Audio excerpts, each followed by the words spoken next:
You're listening to Risenhauer, the Great Poupon, and Jonathan M. Laws on the Riz Pod. Oh, yeah, baby. We are back.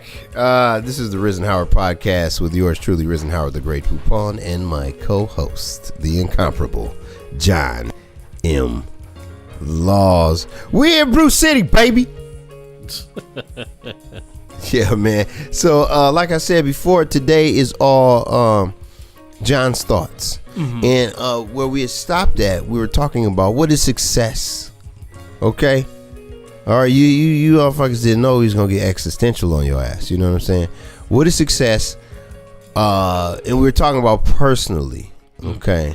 Now, you were saying there were some other elements, like levels to that question. Yeah, the secondary level would be, now we talked about professionally briefly in there. We're talking about careers and how it was tied to, which is interesting, coming off of Thanksgiving where you're with your family, you get to hear different viewpoints. What you'll hear from most older adults are their snapshots from when they were at their most productive from a work standpoint. Yeah. So if you were to my grandfather passed away in 2001, but if you were to talk to my grandfather, he would tell you the most important thing is to find a good job and to stay on that job.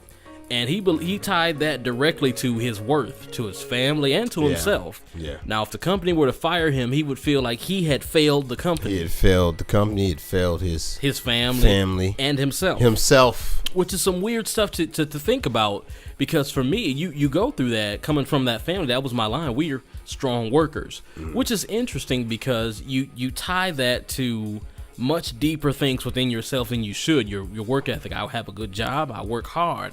I should be here. I'm a hard worker. That's valuable. It's not. You're a dollar. You're a number to the employee.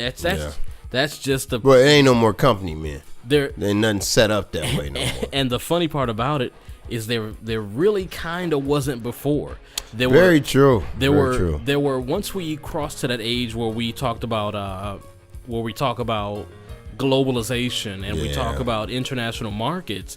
It's difficult for me to care about a worker who's at my fourth plant who's employee number 1158. Yep. I don't know his wife. I don't know his kids. We didn't go to high school together. So while as much as I don't like the phrase, I hear people say it all the time, oh, it's not personal, it's just business. It's extremely personal. Yeah. Extremely personal, because if I do something to you, then my business generally doesn't dictate that I take a personal offense to you. Yep. Because it is good business to treat your employees right. That's good business. You can find the metrics to back that up. Yep. There's good actual studies that back that up. Yep. It's good business for me to pay you an adequate wage, because you are more likely to stay at my company. You are more likely to spend money in the economy. You're more likely to build your family and buy housing. You're more likely to be stable once you have all these things purchased. So it's in my best interest to be a better worker. That would be the business aspect. If it was just business. When it becomes personal is when I effing don't like you. Mm-hmm. So then I make an attack and I say, oh, no, that's just business. It's never just business. It's all or even, not even so much I don't like you either. There's also that level of I want to control you. Yeah. No. I didn't want you to run this place. Right. But you were an excellent, machinist. Yeah. Machinist or whatever. You're excellent. But no. We had no plan of putting you above foreman. Yeah. You know what I mean? And it's interesting because I don't know if you ever watched the show Undercover Boss. Great show. Fantastic show. I watched the show where on this episode they were featuring the CEO at that time of 7-Eleven. And a bunch of different stories as they have on there, uplifting stories at the end. And everybody got a franchise, just about, except for the one black guy that they featured on the show. He didn't get a franchise. What did he get? He was an artist, so he got a job in the graphic arts department. And I said, that's interesting. That's insane, because the other person, he was a truck driver. He has the ability to generate his own wealth. There you go. But now you're saying, well, no, we'll make you a higher level worker. Yeah. And he was grateful because it was more money than he was making doing there. But it was just interesting because the one guy was a truck driver. He didn't even work for 7-Eleven. He was a delivery truck driver from one of the vendors. Yeah, wow. He got a franchise. The other guy who was a clerk there, who was doing that as a night job while he went to school, he got a franchise. Franchising for most franchises is going to run you anywhere from on the low end $20,000 to the high end $500,000. Yeah. So for me, while I wanted to be happy when I saw the brother get a job, I wasn't pleased because, like you said, he then had no means to generate wealth for himself. Generate his own wealth. Right. So whereas like the truck driver is like, yeah, if you put the right amount of elbow grease, the amount of money you will have is commensurate to how much effort you put in. Definitely. Whereas brother, you're at a rate. Yeah. And no matter how well. Yeah. Or, you know what I mean? Like the better you do, the better it is for us. Yeah. Blah, blah, blah. So, and the kicker on top of that is not only the better you perform for us, it works for us, but now your intellectual properties, most company have this, your intellectual property no longer becomes yours, it is ours because you're working for us. And within this capacity, most of your intellectual property within the art world will then be tied to us, and we could choose to pull that file and say, no, that's ours. So you don't even have ownership. You can't license these to your company, because your company owns them already. So you can't even generate income that way. You can't sell your license. You can't sell your right, dang. So you locked in. Right. You can't even sell your intellectual property again to the vendors, because that would be the conflict of interest. There you go. Jesus. So for me, it was unfortunately what I have grown to come accustomed to in America as a black man. Even the handouts are laced with spike gloves. Right. Jesus, I was thinking that with a few years ago when they said when they gave free lunch to all the kids at MPS. Right. Because what I noticed was it went from right away. What's your name? Right? What's your name? Remember when we was going to MPS? What's your name? Yeah. Okay. Your free lunch. Where's your ticket? So your ticket had your name. Yeah. Printed on there. I'm so and so. No, I'm not free lunch. Okay. What's your name? What's your name? What's your name? What's your number? To now, punch your number.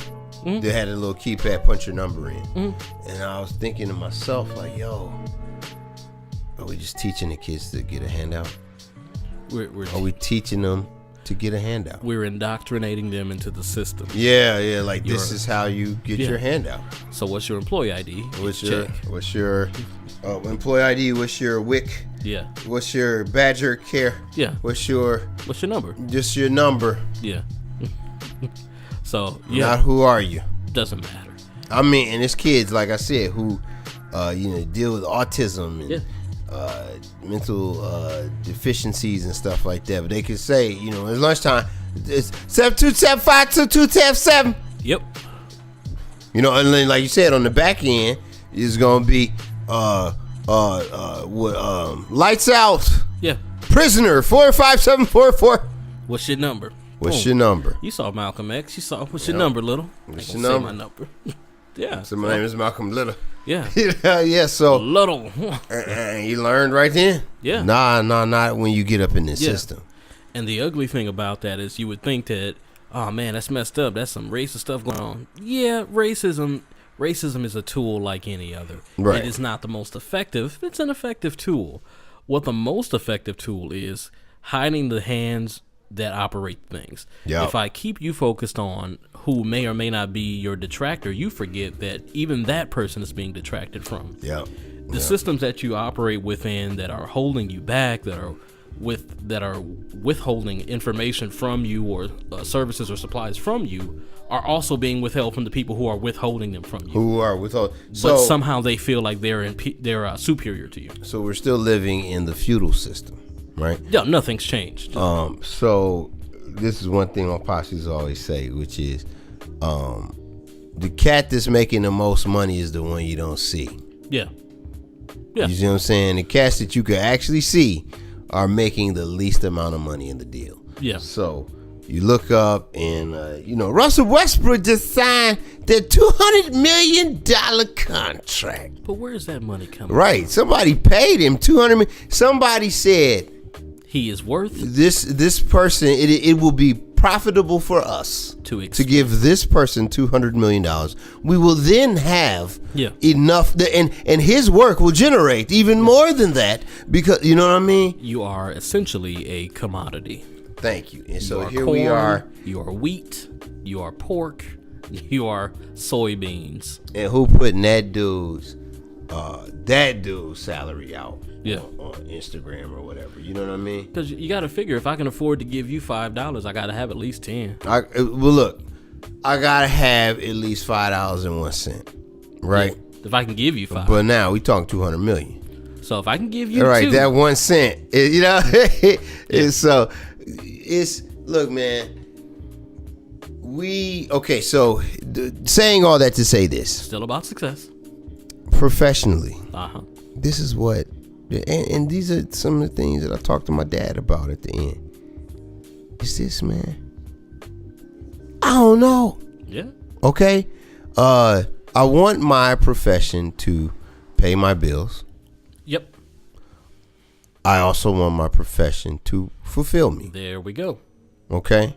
So what would I consider success professionally?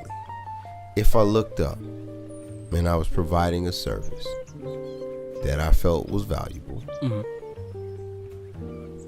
but I didn't feel like it was a chore to provide. Right. It takes time to craft. It takes time to, you know what I mean? So that's where, you know, you get you get that artistic gene, that artistic fire, where it's like, yeah, man, no, I think, you know, music and acting and things like that and theater are important things to the human experience. Yes. Okay? And you have the ability to be paid to do them. So yes, success in my profession would be, hey man, I would want to be able to pay my bills for performing in some capacity. Yeah. So that's where I'm at with that. With professionally. That sounds good. You know, and so that's why I need some motherfucking sponsors. You know what I'm saying? Anyways, all right. So saying all that to say, why don't we take another break, and we'll be back with a special edition of the Risen Howard podcast, John's Thoughts. Advertise your service, product, or business on the RizPod podcast by reaching out to us at TheRizPod@yahoo.com. That's the RizPod at yahoo.com.